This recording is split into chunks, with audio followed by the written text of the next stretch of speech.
Моя друга спроба приготувати рулет-желе полунично-малинове.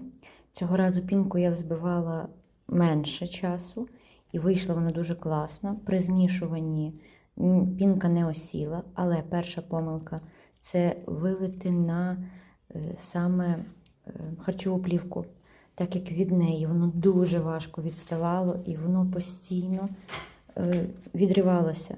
На пергаменті набагато краще.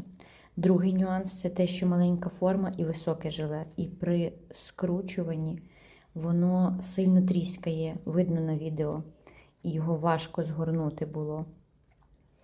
Але сам результат того, що в першому у мене пінка повністю розчинилася, а у цьому зберегла свою форму, і він вийшов такий, як мав би бути.